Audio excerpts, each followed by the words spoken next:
Salut les amis, c'est Frérad FPV, j'espère que vous allez bien. Alors aujourd'hui on se retrouve pour une nouvelle vidéo, donc ça va être un tuto complémentaire au tuto que j'avais fait sur l'installation d'un module GPS sur votre drone. Donc là en fait ça va solutionner tous les problèmes que certains ont eu de difficulté à fixer les GPS. Donc là je vais vous montrer une petite manip à faire qui va vous permettre justement d'éviter ce problème. Et en gros, vous branchez votre drone à l'extérieur, en moins de 20 secondes, vous avez fixé quasi 15 GPS. Donc c'est vraiment, voilà, ça change totalement de ce que c'était auparavant. Je sais que surtout les premiers fixes, moi je sais que j'avais galéré presque 20 minutes et c'était vraiment une galère. Et là maintenant avec ce tuto là, vous allez être tranquille, ça va aller très vite. Alors ce tuto s'applique au GPS. Donc là ici j'ai pour la manip j'ai un BN 180. Ça fonctionne sur les BN 220, le même que j'avais en fait pour le tuto précédent. Donc ça fonctionne aussi. Les 880 ça marche aussi. Les GPS M6 TBS, alors c'est pareil, c'est en fait il y a les GPS M6 TBS, claquez pas du pognon, acheter ça, ça coûte une blinde. En fait c'est un 180 tout simplement, ils ont juste mis un autocollant TBS dessus, donc voilà, vous ruinez pas, achetez ça, vous achetez un 180, c'est exactement le même. Voilà, après les autres je connais pas tous, mais je sais que déjà ceux-là, il n'y a aucun souci, ça fonctionne. Donc il va vous falloir un module GPS bien entendu. Et il va vous falloir une clé FTDI, voilà. Donc ça, il va vous falloir cette petite clé pour faire le tuto. On pourrait s'en passer en fait en passant par le port USB de l'AFC, voilà, si le GPS est branché au drone, un peu le même principe qu'on utilise pour flasher les ESC en passant par l'AFC. Sauf que si on fait ce système, on va pas pouvoir changer la vitesse de transmission du port. En fait la vitesse de transmission du GPS et du coup en fait on perd un peu l'intérêt voilà, l'intérêt du tuto. Donc je vous invite voilà, à acheter cette petite clé FTDI. Donc ça vaut quelques euros, hein. Franchement c'est pas cher. Je vous mettrai un lien, enfin un ou plusieurs liens dans la description en dessous. Voilà, FTDI 232. Ça, celle-là, moi je l'ai trouvé pour un peu moins de 10 euros sur Amazon. Maintenant, après, sur Banggood, ça doit valoir 5 euros ou un truc comme ça. Donc c'est pas, voilà, c'est pas la mort, mais franchement, achetez-en une, ça vous rendra pas mal de services. Donc vous achetez une clé FTDI. Et puis voilà. Et puis là, on est parti. Donc pour faire le tuto. Alors, au niveau de l'ordinateur, il va vous falloir télécharger, donc pareil, je vais vous mettre dans la description le lien. Il va vous falloir télécharger le logiciel uCenter. Donc uCenter, voilà, c'est un logiciel qui permet de communiquer via la clé FTDI avec le GPS et de pouvoir lire et paramétrer les configs du GPS. Voilà. Alors, pour faire ce tuto, donc on va sortir le petit module GPS ici, voilà, et on va avoir besoin des alors quand le GPS est livré, on a deux jeux de câbles. On a un jeu de câbles avec ici les connecteurs noirs là. Donc c'est les connecteurs Dupont, donc il va nous falloir ces câbles là. Donc moi hop, voilà, j'en ai un ici. Donc là, alors comment on va venir brancher ça? Donc sur la clé, alors je sais pas si on le verra la vidéo. En fait ici, de toute façon je vais vous mettre le schéma là. Ici on a derrière ici marqué les pins, à quoi ça correspond. Donc en fait quand on a la prise, voilà, la prise USB vers la droite, celui tout en bas ici, donc c'est le GND, donc on vient mettre la fiche noire. Celui au dessus, on vient rien brancher. Le troisième au dessus c'est le VCC, donc là on vient mettre la fiche, le fil rouge. Ensuite au dessus on a un TX, donc là le TX ça va être le vert, donc hop on vient mettre le vert, et en dernier c'est le RX, enfin en avant-dernier c'est le RX, et on vient mettre le blanc. Voilà, donc voilà comment ça se câble. Voilà. Ensuite ça on va venir, alors ça hop on va mettre sur le côté. On va venir prendre un câble mini USB, voilà, c'est pas du micro, voilà, c'est du mini USB. Donc hop, on vient se brancher sur l'ordinateur, hop, on vient brancher ça. Ensuite, vous laissez installer les drivers donc de la petite carte. Si vous avez un souci d'installation, vous servez de l'utilitaire Zadig qu'on utilise pour les FC sous Betaflight ou EmiFlight pour installer le logiciel, pour que, enfin le driver, pour que votre clé soit reconnue. Donc après, vous allez dans les gestionnaires périphériques et vous regardez bien le port COM sur lequel il a été reconnu. Ensuite, on prend et on branche. Donc là, il y a un petit détrompeur. Donc on branche le GPS. Et là, on voit que le GPS clignote. Voilà, déjà bleu. Donc là, déjà, c'est bon signe. Alors, on va zoomer un peu. Hop.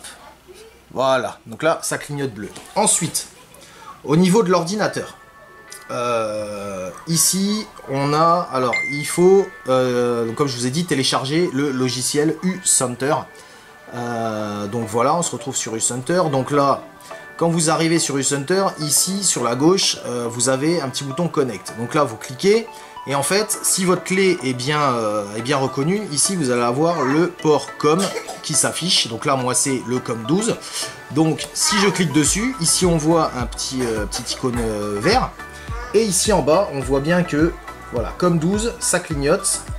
On voit bien 9600 baud, donc ça c'est la vitesse. Et ici, on voit bien, ici, il y a déjà des choses qui commencent à changer.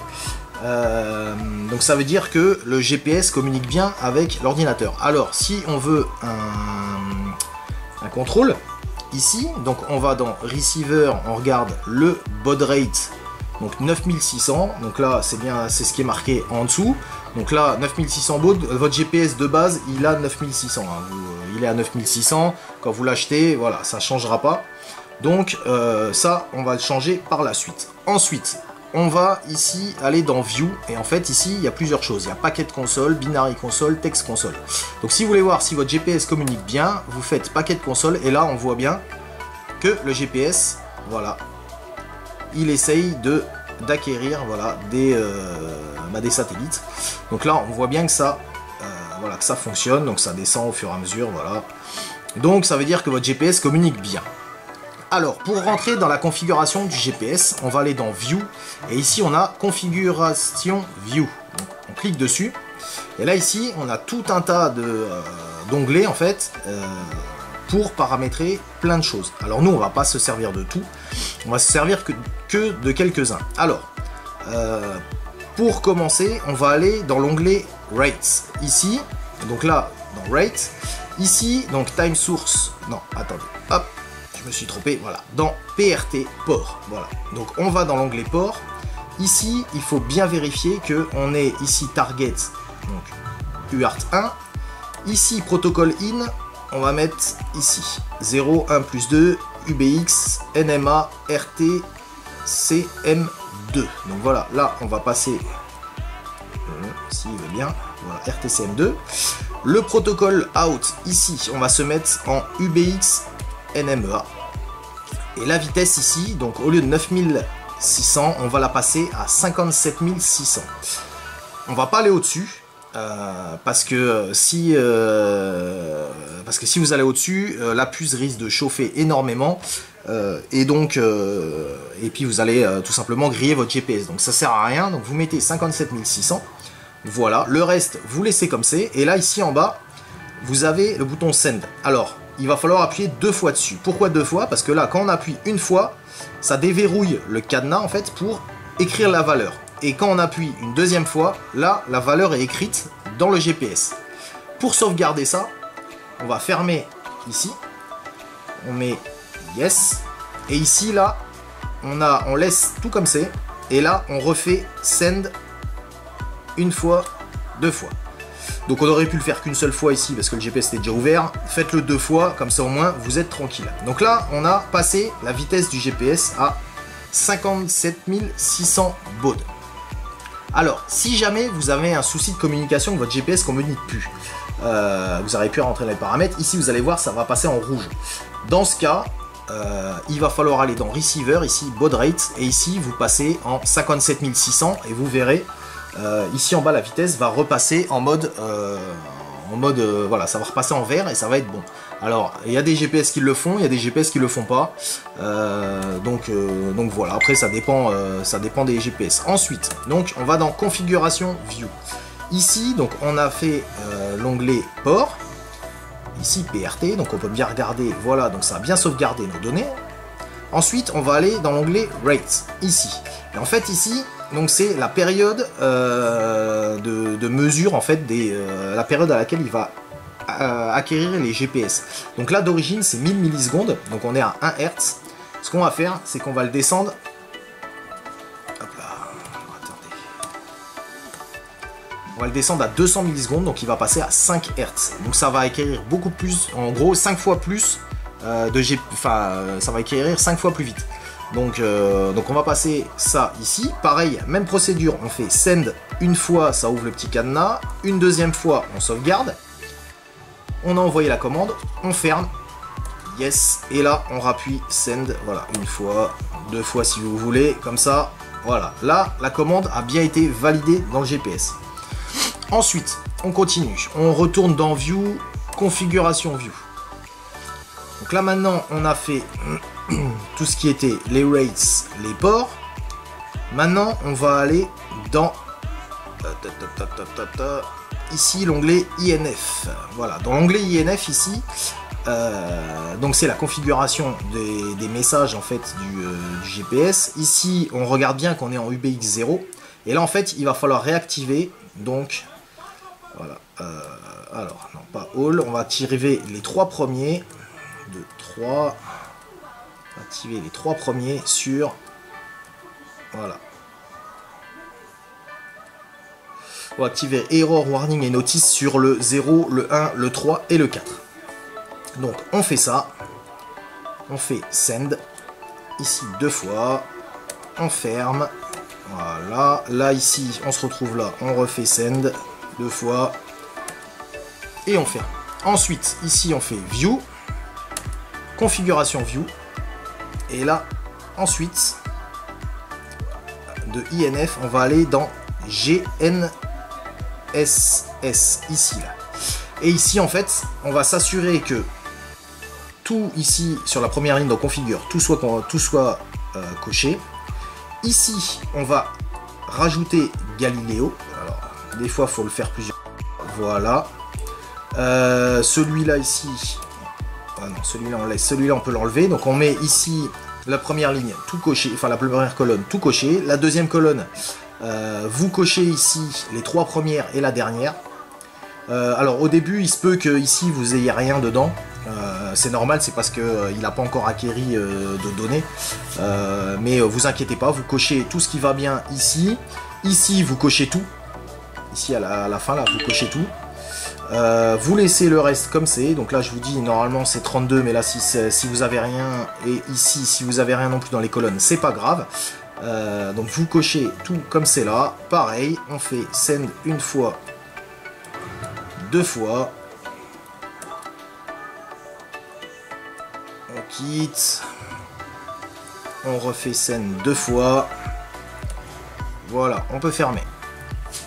Donc voilà, après les manips là, votre GPS est paramétré. Donc là, on peut bien toucher la puce, donc elle est, voilà, il chauffe pas excessivement.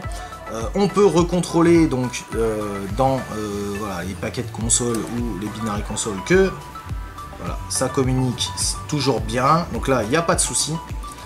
On peut voilà, donc là on peut maintenant débrancher avant de débrancher le GPS, bien important, ici là vous faites disconnect ou alors vous cliquez ici. Voilà, vous cliquez ici, ça déconnecte.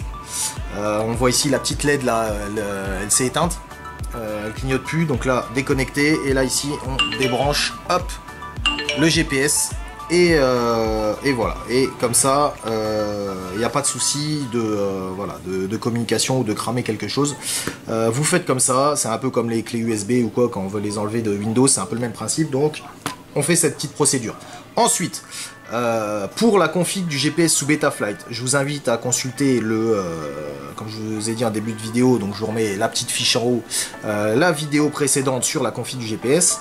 Et il va falloir faire une manip en plus, parce que là en fait on a activé les GPS Galileo, les satellites Galileo, donc pour les récupérer et les ajouter dans Betaflight, ce qu'il va falloir faire, donc là je vous montre sur le bloc-notes, mais en fait c'est pareil, donc il va falloir aller dans le CLI, et dans le CLI il va falloir rajouter la ligne 7 espace GPS underscore ublox underscore use underscore Galileo espace égal espace on. Ensuite vous tapez save et là vous allez rajouter la fonction des GPS Galileo donc sur voilà, dans Betaflight ou EmuFlight et dans votre GPS. Voilà. Donc voilà les amis, j'espère que ce petit tuto vous a plu. Merci à vous de me suivre encore, toujours plus nombreux sur la chaîne. On est quasiment 700 là, et c'est un truc de fou. Franchement, j'y attendais pas, donc merci à vous. Merci de me suivre. Merci de partager vos vidéos. Si vous avez des questions, comme d'habitude, laissez-les en commentaire ou alors venez directement voilà, sur ma page Facebook ou en message privé. On discutera de tout ça et j'essaierai de trouver solution à vos problèmes. Le petit giveaway arrive très bientôt là, je commence à recevoir voilà, des trucs de chez Banggood, donc ça va arriver. Et puis bah, je vous dis à plus les amis pour une prochaine vidéo. Ciao ciao.